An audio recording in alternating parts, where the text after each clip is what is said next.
No one expected him to be there. And honestly, that's what made the moment feel so unreal. Elon Musk is not the kind of person who casually appears at random events. Every move he makes sparks questions. Every public appearance carries weight. This is the man who turned electric vehicles into a global revolution, challenged the aerospace industry by launching rockets into space, and transformed one of the world's largest social media platforms almost overnight. People have learned that when Musk shows up somewhere, there is always a reason behind it. So when he quietly entered the legendary Foro Italico on a warm afternoon in Rome, the atmosphere shifted instantly. There were no dramatic announcements, no staged entrance, no attempt to grab attention. Yet the cameras immediately turned toward him as he calmly walked through the stadium and took a seat in the front row.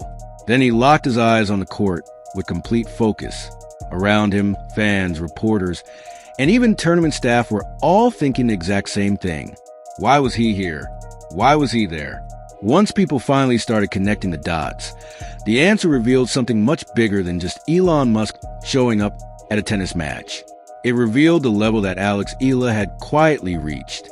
She had become the kind of athlete whose presence naturally draws attention from some of the most influential people in the world without ever asking for it.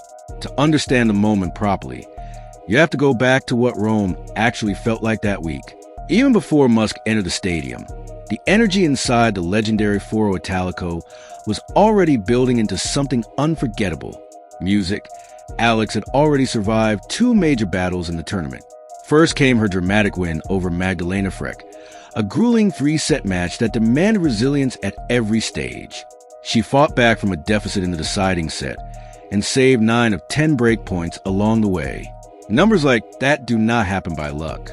That is a mark of a player who becomes calmer under pressure, sharper when the stakes rise, and more dangerous the bigger the moment becomes. Then came another statement victory against Wang Xinyu in straight sets. It was revenge for an earlier loss in the season and officially pushed Alex into the 3rd round. Her ranking climbed from 42 to 38 during that run. The prize money kept growing. The momentum was impossible to ignore. But the most important thing rising that week was something no ranking system could truly measure. It was her presence. The buzz around Alex inside Rome had started to feel different. Fans stayed in their seats after matches just to watch her walk off court. Crowds gathered during practice sessions hours before she was scheduled to play. Every appearance carried a sense that people were witnessing the beginning of something much bigger than a single tournament run. The presence she had created inside that stadium was impossible to ignore. The Filipino community showed up in Rome in numbers that stunned even longtime tournament organizers. Philippine flags were everywhere, not just scattered here and there like the usual small groups of traveling supporters, but covering entire sections of stands in waves of color, passion, and energy. It felt less like a neutral tournament venue and more like a home crowd that had somehow been transported across continents. People had traveled thousands of miles for one reason: to watch Alex Ila compete in person. And every single point she played made the atmosphere louder. The chants never stopped. Laban Alex. Even for those who did not understand Filipino, the emotion behind it was unmistakable. Fight, Alex. Keep pushing. Keep believing. We are with you. Music. The words echoed through the historic Foro Italico so naturally that it almost felt like they belonged there permanently. By the time the 3rd round match approached, the entire venue had transformed into something extraordinary. This was no longer just another stop on the tour calendar. It had become an event people felt emotionally connected to. Then came the announcement everyone had been waiting for. Alex's next opponent would be Elena Rybakina, one of the most dominant players in the sport. The reigning Australian Open champion had been tearing through the season, leading the WTA Tour with 29 victories and overwhelming opponents with a level of consistency few players could match. And then there was her serve. Rybakina's serve was considered one of the most dangerous weapons in women's tennis. A combination of power, precision, and effortless mechanics that made even elite returners struggle to react in time. Facing her was not just a physical challenge. It was a mental test that could overwhelm players before the match even began. But inside Rome that week, something felt different. The crowd believed Alex had a chance. Her game was built on pure pace, disguise, and effortless power, the kind of shot that leaves the racket and reaches you before your mind can even process what happened. Elena Rybakina fired 6 aces during the match and, incredibly, didn't commit a single double fault. Not one.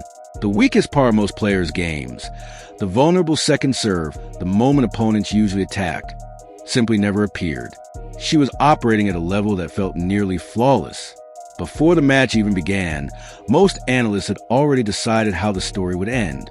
For Alex Ila, they said this would merely be another lesson, valuable experience, a useful test against elite competition ahead of the clay season, but not a match she was truly expected to win. The prediction seemed obvious. Rybakina was considered far too powerful, far too polished. The script had already been written long before the opening serve. Then the match started, and nobody informed Alex about the script. The very first major moment sent shockwaves through the stadium. Alex broke Rybakina's serve immediately. The crowd erupted. Flags waved wildly through the stands as the noise doubled in intensity. And Elon Musk, seated courtside by then, barely looked away from the action unfolding in front of him. Off the court, Elon Musk leaned slightly forward in his seat.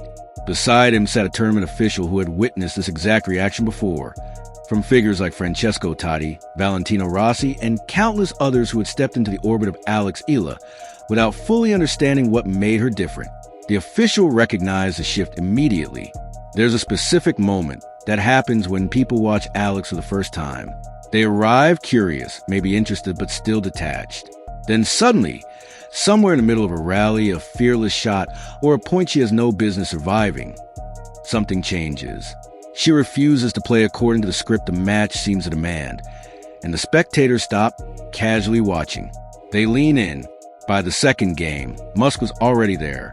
What followed in the opening set looked nothing like the mismatch experts had predicted. Alex played with remarkable confidence, blasting 13 winners in the set alone, her highest single-set total of the season. Instead of retreating behind the baseline against Elena Rybakina's power, she attacked early, stepping forward and taking the ball on the rise. Her timing disrupted Rybakina's rhythm so completely that the Kazakh star repeatedly had to pause, reset, and rethink her patterns. 13 winners do not come from merely surviving a match. That number comes from belief, from committing fully to your own game plan, from trusting your instincts enough to attack one of the most dangerous players in the world without hesitation. That first set proved something important. Elena Rybakina may have been the stronger player overall, firing 17 winners of her own with the effortless power everyone expected, but the gap between them looked nothing like the one analysts had predicted before the match. Every game demanded real work. Every hold felt earned. The set stretched deep enough that Rybakina had to dig into her experience to finally edge ahead. And while the scoreboard favored the world number 2, the attention inside the stadium had started drifting elsewhere. In the stands, Elon Musk reportedly wasn't focused on Rybakina anymore. His eyes stayed locked on Alex Ila. "She's not afraid of her," he quietly said to the tournament official sitting beside him. The official simply nodded. By then, he had heard versions of the same observation all week from celebrities, former athletes, and dignitaries who had wandered into Alex's matches expecting curiosity and walked away fascinated. "No," he replied. "She never is."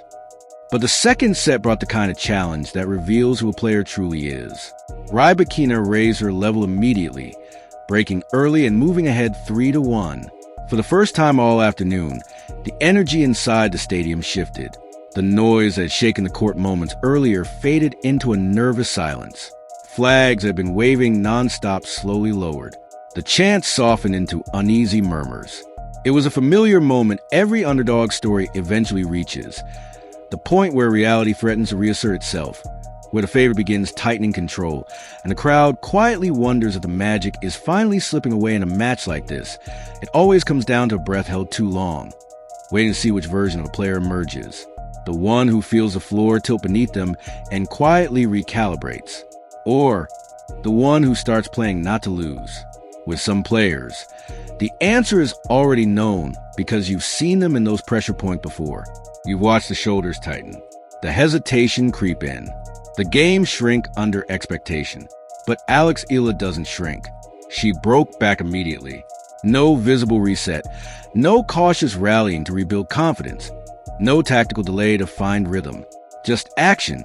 Clean, direct, uncompromising. She leveled it at 2-3, then held serve to move ahead 3-2. The stadium reacted like a tide pulled back into motion. Flags rose again. The sound returned in full force, louder than before, as belief flooded back into the stands. And in the front row, Elon Musk stood up, not the polite, socially expected applause of a VIP guest acknowledging a good point. This was fully upright attention, the kind that happens when observation turns into investment. Incredible, someone near him heard him say. Absolutely incredible. And here's the thing about Musk that helps explain why that moment landed the way it did for him. This is someone whose entire worldview has been shaped around a very specific principle. That outcomes are not fixed, that systems can be pushed past their expected limits, and that apparent probability is often just ignorance wearing confidence. The conventional assessment of what's possible is almost always wrong. When Tesla was first taking shape, the auto industry had already spent a century refining a single idea of what a car should be. Internal combustion was dominant, entrenched, and defended by what sounded like very reasonable engineering logic. Electric vehicles, they said, would never scale, never compete, never fit the real world. When SpaceX entered the picture, the aerospace establishment reacted in much the same way. Rockets were expensive, government-driven, and brutally difficult to iterate. A private company doing it faster and cheaper was, depending on who you asked, either naive or outright impossible. And when he took over X, the reactions didn't get quieter, they got louder. Media and tech circles treated each shift, each abrupt decision, as a breakdown of logic rather than a different interpretation of it. Catastrophe, disruption, collapse. The language changed, but the assumption underneath stayed the same. This isn't how things are done. But his entire identity was built around rejecting that assumption. He is, fundamentally, someone who stands in front of a problem that everyone else has already labeled impossible and asks a simpler question. What if we just tried anyway? So when he sat there watching Alex Ila fall behind 3-1 in the second set against the world number 2 and immediately break back without hesitation, no reset, no caution, no visible fear, it didn't read to him like a tennis rally. It read like a pattern he recognized. Because what he was seeing wasn't just shot-making under pressure. It was the same refusal to accept the expected outcome. The same rejection of the script that says the stronger system should naturally prevail. The same instinct to challenge a reality that looks settled on paper, but is still, in practice, negotiable. And in that moment, Elon Musk wasn't just watching a match anymore. He was watching something uncomfortably familiar. He was watching as someone who looked at the scoreboard, at the ranking gap, at every rational argument for why she should ease off, play safer, accept the limits of the moment, and instead chose the opposite, the harder path.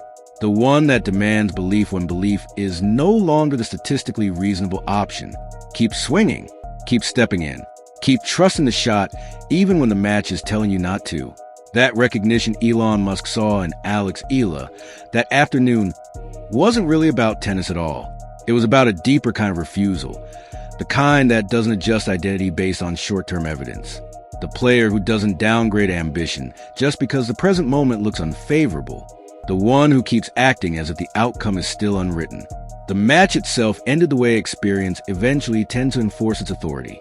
Elena Rybakina closed it out 6-4, 6-3.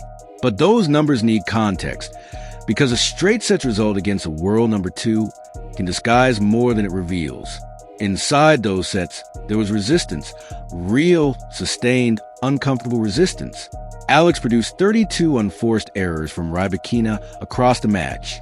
32 moments where the pressure she applied forced one of the cleanest hitters in the game into decisions she normally doesn't have to make. Her own error count sat at 17, a reflection of how much she was still trying to impose herself rather than simply survive. She lasted 92 minutes against a player many expected to finish it in significantly less time. And she didn't fade into the background of the match. She altered its texture. She even broke serve during stretches where the outcome was supposedly already being written elsewhere, because the real story wasn't in the final scoreline. It was in what it took to get there, and what it revealed about a player who refused, even for a moment, to behave like she was supposed to lose.